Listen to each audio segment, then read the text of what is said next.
Hello, Tara. It is Hi. it is so good to have you. How are you today? Grateful. So grateful to be here. We were just saying the sun is shining. It's super hot. It feels great. It feels like proper summer. Feeling awesome. That's Radiant. super. That's super. Let me quickly introduce you. So you're Tara Antler, and you're the co-founder of the Ascension Academy of Light, correct? And you're an intuitive healer and a soul coach. And you empowered, I think, more than 15,000 clients so far, right? To have a more aligned life. And it would be great if you could share some of the values with us you're giving to everybody out there. Yeah, for sure. So, it's funny because I was at this festival in Northern Ontario here, and I saw people who I haven't seen since high school. And they said, when you haven't seen somebody in that long, they're like, what have you been up to? What have you done with your life? And I'm like, where do I begin?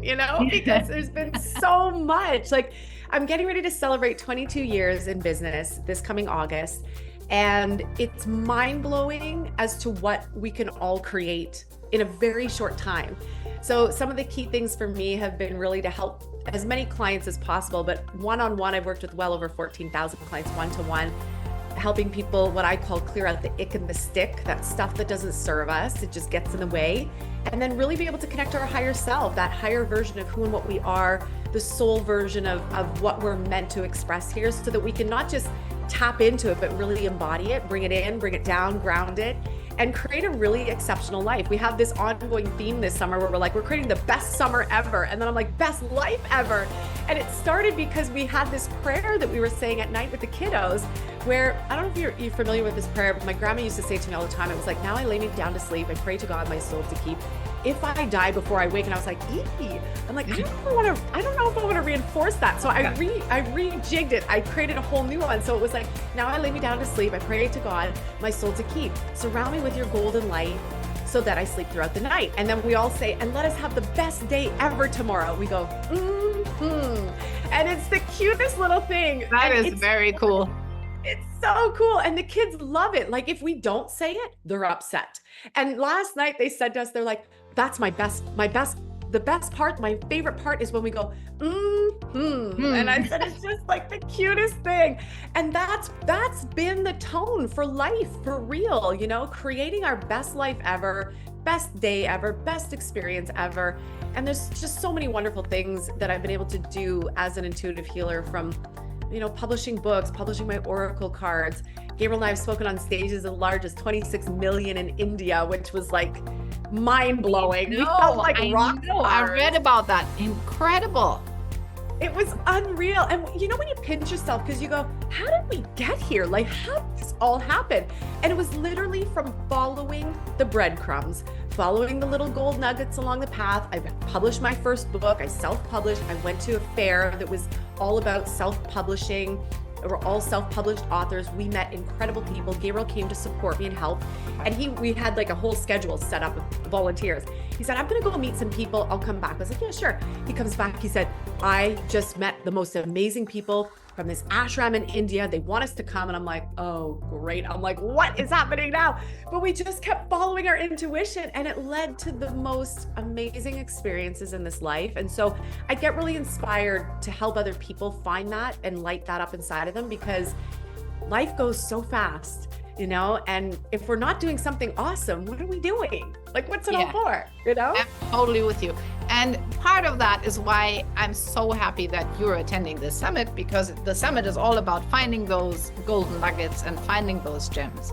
So can you share you said you were following the breadcrumbs. So discovering opportunities, what does that mean for you? How do you do it? I would say there's some key things. Intuition is number one, along with your spirituality, because if you're trying, and I heard a lot of people say this over the weekend, I'm reinventing myself, I'm trying to figure it out, I'm trying to get to that next step. And I said, that's where you have to stop right there, because if you're trying to do something, one, you're sending a signal to your mind that you're always going to be trying to figure it out. Two, if you're figuring it out, you're doing it from a very logical perspective. That's not where the magic is. The magic comes from spiritual alignment and the mystery and the magic and the manifestations and the co-creations. And all of that comes from being dialed into something, whether you call it spirit, source, creator, God, the infinite, the divine, the universe. There's many names for the same thing. Having that spiritual anchor has been so important to me. It's been a guiding force in my life since I was a child. Finding yoga and meditation when I was 14. It was from my English teacher. And this was back in like 1992 or something like that. Yoga and meditation were unheard of back then. But It was almost as though, when something is meant to line up for you, if you're listening and if you are open to the magic and the miracles and the mystery of life, and you're open to listening to your intuition, I truly believe every person's higher self is guiding us. It's taking us down this beautiful path if you're listening. So you have to be willing to listen to those inner cues too, to say, open up the conversation here, take this step here. I met my husband in California. He's from Trinidad. I'm from Northern Ontario, Canada. The odds of us meeting in California, of all places, was one of those intuitive guided moments again. He was getting the hit, go to California. I was getting the hit, go to California. Just so happened all my clients at that time were in the film industry, so they were all getting gigs down in California. And they said, do you want to come down with us? We'll keep doing some energy work and some soul coaching. I was like, yeah, sure, great, let's do that. And next thing you know, Gabriel and I meet. Everything in our life can be magical. We have to be willing to live it spiritually, though, whatever that means to you. And also having a clear intuition, because it's not only about, yes, we all have intuition, but it's about listening. And then it's about discerning, being willing to discern, because we're picking up on all sorts of information all the time. Discerning, is this truly for me and my path and the highest path for me? Or could this be for a client? Or could this be for my children? Or could this be for a friend? Or could this just be a passing by thought from the collective? And I think sometimes we get overwhelmed with all the options and all the choices. So I think discernment would come in as a close next piece to that. Discernment is an interesting one, especially in the context of, where does creativity and resourcefulness come into finding opportunities? Because I always think, as you said, you have to follow those breadcrumbs, then you have to understand what breadcrumbs are for me. But, how do we actually know that we are creating something, or how do we get into this resourcefulness we need to find those opportunities? Yeah, this is where the connection to our spirituality, I think, is really important, because and you could call it the quantum field, you could call it the infinite universe, you could call it the divine, you could call it creator, you call whatever you want. There is a field that exists where there are infinite possibilities, infinite potentialities, infinite ideas. And when you start tapping into that, and first it's really about opening yourself up, opening your heart, opening your inner dialogue, opening your mind, letting go of the figuring out, the sorting, all of that, and just open the mind. Curiosity is a great way to get there. Being curious. I wonder, talking to creator, talking to the divine. Show me what's in the highest and best good. Show me the highest and best path. I'll walk it. I'm excited to walk it. I'll walk it. Show it to me. And when you open up and you make space in your mind, space in your heart, space in your field, all of a sudden these ideas, they're the eureka moments where you're like, oh, that's a great idea. Oh, that feels fun. And you follow that by the energy of how it feels. There's a great likelihood that it is an idea that's for you, right? Because of how you feel, and you feel lit up, and it excites you.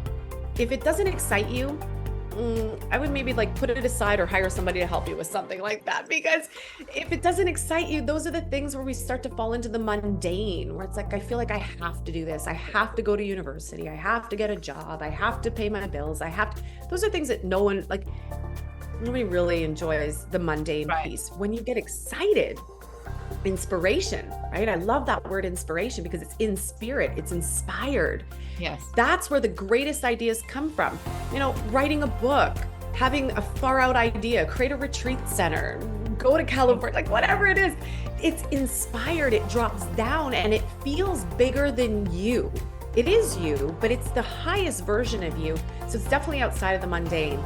And when people start to really listen, it's creating space though first. This is why I love meditation, because you can create space. Yeah, that would have been one of my questions, right? Because a lot of us we have this deformation, as we call it, you know, we are so in our heads and so structured and so organized. So how do we break through to really open this field and let those opportunities show up, and even, because most of us don't even see them anymore, right? Because we're so much into our little world. 100%. And I think that when there's fear, when there's worry, when there's stress, strain, anxiety, overwhelm, it occupies so much space. It occupies mental space, emotional space, then energetic, then physical. And then people wonder why. They're tired, they don't have the energy for things, their digestive system's not working properly, their immune system drops.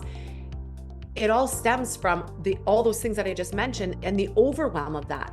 So when you start to make space, and one of my favorite things to do, I'll do it sometimes sitting outside under a tree. I'll do it when I go for a walk. I'll do this even if I'm just sitting here in the studio, in the office. And I just connect. I just connect to me. I connect to my breath. Sometimes I'll put my hand on my heart and I'll just breathe. And then I'll set the intention, because the mind is hardwired to run. And a lot of times when it comes to meditation, people think that they have to silence their mind. I taught myself how to meditate when I was 14. I'm now 46. It's a long time meditating. And I have never attempted to silence my mind, because I remember early on my higher self saying, do not try to silence your mind. Your mind is built to run. Give it something else to focus on. Right. So I would give it a mantra. I'd give it a word. I'd give it a scene. I'd give it something else to focus on, the breath. And I would just pause there. And then I would set the intention to create space. If you feel overwhelmed, set the intention for space. Be curious about it. What would it feel like to have spaciousness? What would it feel like to have space in my breath? What would it feel like to have space in my mind? What would it feel like to have space in my emotions? What would it feel like to have space in my life? Right. And if you just start to get curious, because when you're overwhelmed, thinking about, well, how do I create space seems nearly impossible. But if you get curious, there's a higher part of you that knows spaciousness. It's not the overwhelmed mind, it's the higher mind. And when you ask and you get curious, all of a sudden, the spaciousness comes, you feel it. It becomes an experience. And then all of a sudden you're like, whoa, I just felt space. I felt like I could breathe deeper. Yeah. You're like, yay, that's it. Like, that's where you want to be. And then that's when, like, that's step one to allowing more to come in. But you can't let more in if you're maxed out. It's kind of like if I take my water bottle, which is pretty full right now. If I try to add more to it, it's just going to flow out. Yes. You've got to like empty, right? You have to empty a little bit. You got to make some space. So that would be something I'd recommend to everybody. It's a good habit. Yeah. It's a good habit, and I think a necessary one, right? To find those opportunities. So Tara, I mean, life we know is not a straight line. So what role does adaptability play in the whole, finding opportunities and, being open and adaptable? Stability? Okay. Adaptability. Adaptability. Well, I think we need to be, I think we need to be flowing. I think it's so important, because we have a set idea in our mind as to maybe what we wanted for our life or where we want to go. Goals, dreams, intentions, I think they're all wonderful. Play with them. Then be in a healthy detachment as to the outcome. They always say it's not your job to figure out how you're going to get there. And that's where I think the fun comes in, because if we did know all the answers, like if I knew that going to California was going to lead me to my partner, which I kind of had an intuitive hunch that that's what was going to happen. But if I would have known all the details, I would have missed out on a year of so much expansion and so much fun, because it wasn't until the second year that I was in California that I met Gabriel. And it was one of those things, we were circling around each other. We were at the same events. We were at the same concerts. We were in and around the same people, but we had never physically met or crossed paths. Wow. So many cool things happened in that year. And part of it was because I was open and willing to be adventurous. I was open and curious. I was open to, okay, you show me. Like, I'm here. I'm going to walk the path. I'm going to do my part. I'm going to take the step. I'm going to work on myself. I did a whole self-love practice for an entire year to enter more love into my life. Nice. I'll do that. and I'm going to surrender, and I'm going to let go, because I like being surprised, pleasantly surprised. I like going on the journey and being like, oh my gosh, this cool thing happened and this happened. That is part of being flexible and being willing to flow. And sometimes, even if you have certain goals and maybe you didn't meet those goals, or maybe something didn't happen in the time that you thought it would, people have these like 5-year plans. Time is a funny thing, because you are like the holder of time. Spirit said this to me years ago. They're like, time is like an accordion. And if you're stressed about time, time's going to shorten, and it's going to feel like you have no time, and it goes by so fast. Yeah. If you relax and you soften and you play and you enjoy, and I think this is where fulfillment comes in, where we get to enjoy each moment, be fully in each moment. That's part of fulfillment. Be fully in each moment, and you'll feel fulfilled. You literally expand the accordion of time, and you find yourself having more than enough time to get all the things done. We started a magazine, and I got the magazine from idea to finished product. I did all the editing, we did the writing, we did every piece, the layout, the contributors, in 7 days. Incredible. I talked to other people create magazines, and it takes them 3 months, sometimes 6. 7 days, and you're like, how can you do that in 7 days? Focus, curiosity, being open, and moving with the energy. There are times when energy is meant to go really fast, and there's times when energy slows down. You have to be willing to dance and play with that. But if you're forcing and you're pushing, and there's your will, and it's strong and it's so powerful, when you align your will with the divine will, your higher self will, that spiritual will, that's where the magic can happen. Right. And that's where miraculous things can happen. You're like, fly to here, do this, say yes to this, whatever it is. Yes. And then it's fun. It's really enjoyable. So what you're saying is, when you're open to it, it will show up. But then you have the situation, of course, of people having major challenges in life. And that's where you mentioned before, stress and worry, that's taking a lot of that energy. So what would you recommend to people who find themselves in a challenging moment, or in challenging times, better said? Yeah. And I think there's a lot of that's happening right now. Yes. But there's always been challenges. Yes. I think back to when I first started my business 22 years ago, we didn't really have the internet then. We didn't have websites. No. And yet somebody's like, how do I build a business? And I hear people now talking, how do I build a business? I'm like, oh my gosh, it's so much easier to build a business today than what it was 22 years ago. There always will be challenges. That's part of our soul's evolution and growth. So at first you can shift your mindset about this and say, okay, there's going to be challenges. There's going to be bumps. I'm going to fall. Think about children. We have 3 little ones. Our daughter's 8 and our twin boys are 5. Watching them learn how to walk was the most excruciating thing, because they fall a lot. All the time. And they get up again, and they get up again, and they get up again. And you go again. They don't sit there and go, well, that's it. I tried walking 5 times. It didn't work. I quit. That's it. They get up, and you get up again, and you get up again, because the desire, I believe, inside of us is greater and louder than any challenge and any fear. But I think what's happened sometimes is all that overwhelm, all the stuff that sets in, it feels bigger. It seems bigger. The challenges feel bigger than our ability to move through them, but it's not. We're all strong. We're all courageous. We're all brave. We all have an inner light. We all have a connection to the divine. You all have a big purpose. You all have that. Every single person has that. So sometimes it's a matter of cleaning out, like I said, the ick and the stick. We got to clean house regularly. Yeah. You got to clean your mind. You got to clean the mindset. You got to tend to your emotional health. And sometimes you have to tend to the physical body too. I'm a holistic healthcare practitioner too. So I saw the essentials of all of those. Tend to your spirituality, tend to your mind, tend to your emotions, tend to your body. Yes. And it seems like a lot, but it's worth it. When you tend to those things, things get easier, and then they get freer, and then there's space again. So yes, there's challenges, but you have to be willing to shift your mind. You got to tend to the emotions. You got to clean house, but then you have to strengthen up too.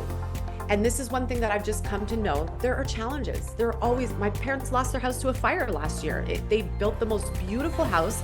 They sold their business to my brother. They worked their butts off. They had an incredible life, but they put everything into this beautiful house that they built that they were only in for 6 years. Incredible home. And it was gone in 30 minutes to a fire. They lost everything. Incredible. Talk about challenges. They're 75. They're having to start over. Watching them go through that and when you see somebody or even yourself go through challenges, you're like, whoa, like there are challenges.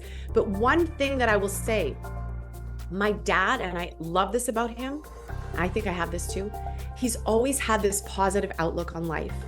Things happen for a reason. You keep moving. Yes. You don't always look back. You can't walk forward and be looking behind you. You have to look forward to walk forward. And so you keep moving and you clean up, you learn. Every challenge, every single challenge we all face, there is a soul growth moment in that. So I always say, get the gems of that growth and then get out. Be done with it. Don't hang on to your past.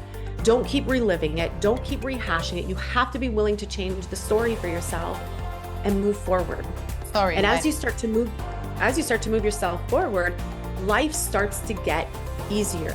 The challenges, you move through those. Yes. You go, and it Problem does with get the camera. I'm so sorry, Tara.